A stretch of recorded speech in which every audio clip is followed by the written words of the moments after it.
ہے رات کا آنے والا، رات کو ظاہر ہونے والا، رات کو نمایاں ہونے والا، اور تمہیں کیا اندازہ ہوا کیا ہے وہ؟ کون سی چیز مراد ہے اس وقت؟ رات سے آنے والی کون سی چیز؟ رات کو تمہارے ذہنوں میں خیالات بھی آتے ہیں، رات کو کوئی مہمان بھی آ جاتا ہے، رات کو کوئی ڈاکو بھی آ جاتے ہیں، لیکن وما ادراک ما الطارق، تم نے کیا سمجھا کہ یہاں طارق سے مراد کیا ہے؟ النجم الثاقب، وہ ستارہ کہ جو تاریکی کی چٹان کو یا تاریکی کو چیرتا ہوا رات کو تمہیں آسمان پر نظر آتا ہے، یہ ہے وہ شہاب ثاقب جس کے ذریعے سے کہ ان بروج میں اللہ تعالیٰ نے حفاظت جو ہے وحی کی خاص طور پر حفاظت اور اپنے اور دوسرے احکام جو ہے ان کی حفاظت کا سامان کیا ہے۔ اب آگے چلیے، ان کل نفس لما علیہا حافظ، میں اس کا ترجمہ پہلے کر دیتا ہوں سادہ الفاظ میں تاکہ پہلے ہم مانن غور کر لیں کہ کیا مناسبت ہے ان قسموں سے اس مقسم علیہ کی۔ مقسم علیہ یہ ہے جس پر قسم کھائی جا رہی ہے۔ ان کل نفس لما علیہا حافظ، نہیں ہے کوئی جان مگر یہ کہ اس پر ایک نگہبان موجود ہے، ایک نگران موجود ہے، معین ہے، تعینات ہے۔ اس کا معنوی ربط سمجھ لیجئے کہ جیسے کہ آپ قرآن مجید میں دیکھتے ہیں کہ آفاق اور پھر انفس، آفاق کی آیات، انفسی آیات، دو حصوں میں گویا کہ تقسیم کیا جاتا ہے کہ یہ کائنات جو ہمارے باہر کی ہے یہ آفاق ہے، کھول آنکھ زمین دیکھ، فلک دیکھ، فضا دیکھ۔ ایک دنیا ہمارے اندر آباد ہے، وفی انفسکم افلا تبصرون، سنریہم آیاتنا فی الآفاق وفی انفسہم حتی یتبین لہم انہ الحق، ہم عنقریب انہیں دکھائیں گے اپنی نشانیاں آفاق میں بھی اور ان کی اپنی جانوں میں بھی، یہاں تک کہ یہ بات بالکل مبرہن ہو جائے گی، واضح ہو جائے گی کہ یہ قرآن حق۔ یہ جو سورہ حامی مسجدہ کی آیت ہے، آخری سے پہلی آیت، یہ بڑی اہم ہے اور آج کے درس میں بعد میں بھی اس کا حوالہ آئے گا۔ آفاق اور انفس، ان دونوں کو سمجھیے کہ یہ دو عالم ہیں۔ ایک عالم انسانی وجود جو ہے، انسانی ہستی، اس سے باہر کا مادی عالم، ایک اس کے اپنے اندر ایک دنیا آباد ہے، وفی انفسکم افلا تبصرون۔ تو جو حفاظت کا اللہ تعالیٰ نے اہتمام کیا ہے اس خارجی آفاقی عالم میں، اسی طرح کی حفاظت کا سامان انفسی عالم کے اندر بھی ہے۔ ہر جان پر ایک نگران موجود ہے، یہ جان جو ہمارے اندر ہے، یہ نفس کہ جو ہمارے باطن میں ہے، اس کے اوپر بھی اللہ تعالیٰ نے ہر ایک کے اوپر ایک نگران مقرر کیا ہے۔ ان کل نفس لما علیہا حافظ، گویا کہ ان دونوں صورتوں میں جو ان کے مطالعے ہیں یعنی شروع کی آیات، ان کے اندر جو معنوی ربط ہے وہ یہ ہے کہ اس میں اشارہ تھا اس آسمانی حفاظتی انتظامات آفاق کے اندر جو اللہ تعالیٰ نے جو شیاطین جن ہیں ان کی طرف سے حفاظت کا بندوبست کیا ہے، اور یہاں اشارہ ہو رہا ہے خود انسان کے اوپر جو نگرانی ہے اور جو حفاظت اس کی ہو رہی ہے۔ اس کو یوں سمجھیے کہ جیسے سورہ قیامہ میں فرمایا گیا، اَيَحْسَبُ الْإِنسَانُ أَن يُتْرَكَ سُدًى، کیا انسان نے یہ سمجھا ہے کہ یوں ہی چھوڑ دیا جائے گا بیکار شے سمجھ کر؟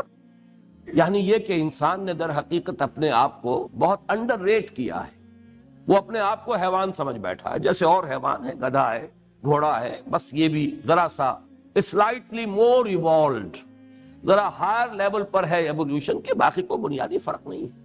حالانکہ انسان کی حقیقت تو یہ کہ اس میں ہم نے اپنی روح میں سے پھونکا ہے، وَنَفَخْتُ فِيهِ مِن رُوحِي، یہ انسان اس امانت کا امین ہے کہ جو کائنات اٹھا نہ سکی۔ اِنَّا عَرَضْنَا الْأَمَانَةَ عَلَى السَّمَاوَاتِ وَالْأَرْضِ وَالْجِبَالِ فَأَبَيْنَ أَن يَحْمِلْنَهَا وَأَشْفَقْنَ مِنْهَا وَحَمَلَهَا الْإِنسَانُ، انسان کو تو وہ امانت دی گئی، یہ امانت وہ روح ربانی ہے۔ کائنات میں کوئی اور نہیں ہے کہ جو اس کا تحمل کر سکتا کوئی، لیکن یہ کہ اس انسان نے اس کو اٹھایا، یہ امانت دی گئی۔ خلقتہ بیدیہ، ہم نے اپنے دونوں ہاتھوں سے بنایا ہے۔ یہ انسان وہ ہے کہ جس کے اندر دونوں عالم جمع ہیں، اس میں عالم خلق بھی ہے، عالم امر بھی ہے۔ عالم خلق سے اس کا مادی وجود ہے، اس کا جسم ہے، اس کا حیوانی وجود ہے، یہ زمین سے بنا ہے، مٹی سے بنا ہے، مادی ہے، اور عالم امر سے اس کی روح ہے۔ یسألونک عن الروح قل الروح من امر ربی وما اوتیتم من العلم الا قلیلا، جو جنات ہیں وہ صرف عالم خلق کی شے، باقی جتنی مخلوقات ہیں صرف عالم خلق کی شے ہیں سوائے فرشتوں کے کہ وہ صرف عالم امر کی شے ہیں۔ لیکن انسان ہے کہ جہاں دونوں عالم آ کر جمع ہو گئے ہیں، اسی لیے فرمایا خلقتہ بیدیہ، اپنے دونوں ہاتھوں سے۔ گویا کہ یہاں پہ مراد کیا ہے؟ ایک میرا عالم خلق ہے، ایک میرا عالم امر ہے، اور جامع وجود جو ہے اس انسان کا ہے، تو کیا یہ انسان ایسے ہی چھوڑ دیا جائے گا؟ ہم اس کی نگرانی نہیں کریں گے، ہم اس کی حفاظت نہیں کریں گے؟ ہم نے تو ہر انسان کے اوپر ایک حافظ، اور حافظ کے دونوں معنی اس ذہن میں رکھیے، ایک وہ کہ جو اس کی حفاظت کرنے والا، دفاع کرنے والا ہے، اس کو بچا رہا ہے جب تک اللہ چاہتا ہے کہ اس دنیا میں انسان رہے، آفات سماویہ سے، آفات ارضیہ سے۔ جیسے کہ میں نے بارہا مثال دی ہے کہ کبھی کبھی واقعتاً انسان محسوس کرتا ہے کہ زناٹے کے ساتھ کوئی گاڑی قریب سے ایسے گزرتی ہے کہ آدمی محسوس کرتا ہے کہ میرے بچنے کی کوئی شکل نہیں تھی، یہ اتنی قریب سے گزری ہے۔ محسوس کرتا ہے کہ کسی غیر مرئی طاقت نے مجھے ہاتھ سے گویا کہ دھکیلا ہے اور بچایا ہے، ورنہ میرے بچنے کا کوئی امکان نہیں تھا۔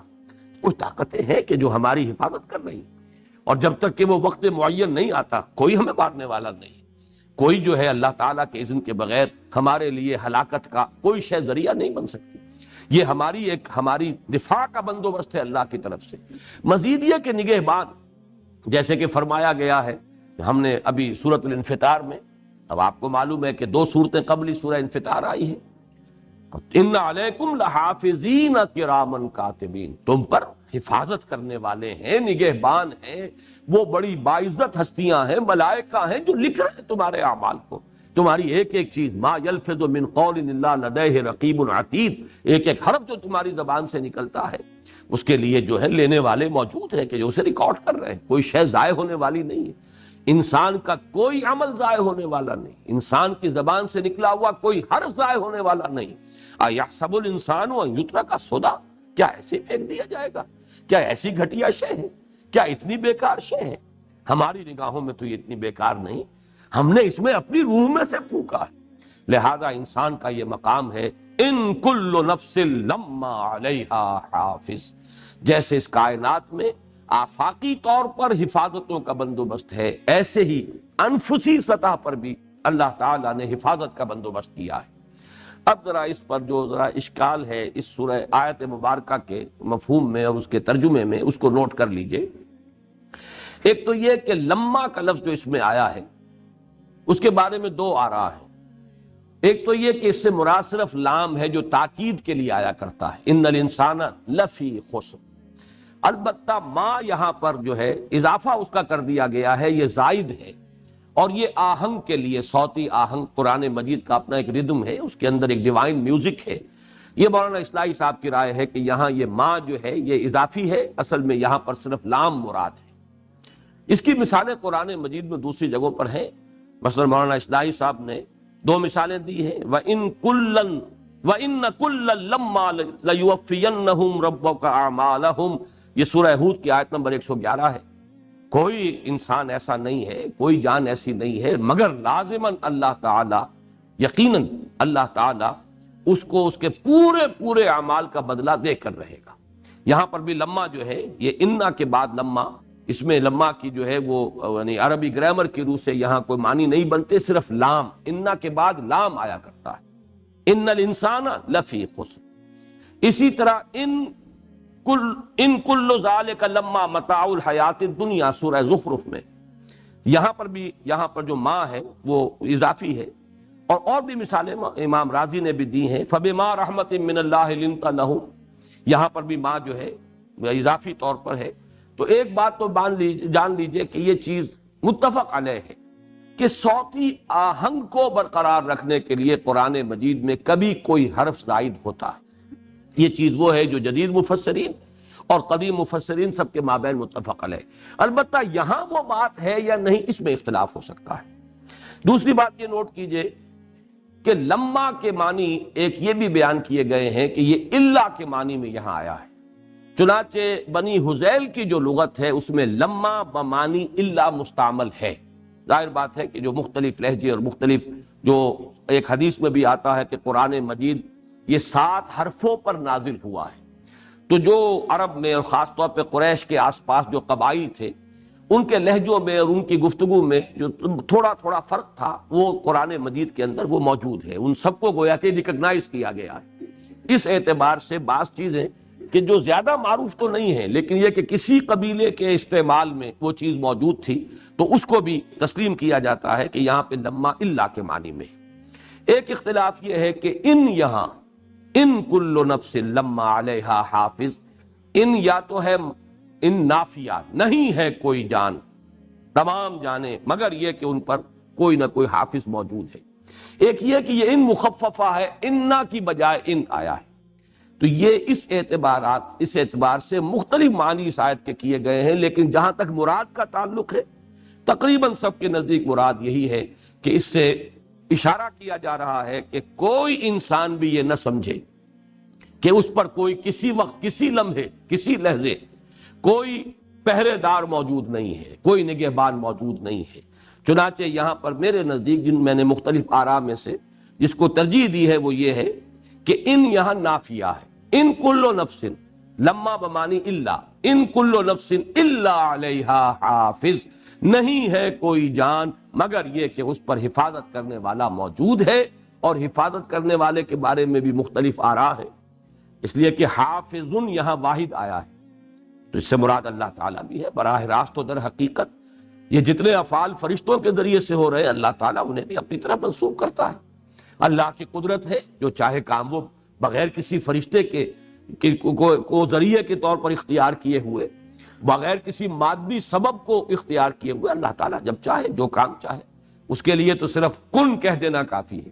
اس اعتبار سے یہ کہ اللہ تعالیٰ ہی یہاں پر مراد ہو، ان کل نفس لما علیہا حافظ، نہیں ہے کوئی جان مگر یہ کہ اللہ اس پر نگران ہے۔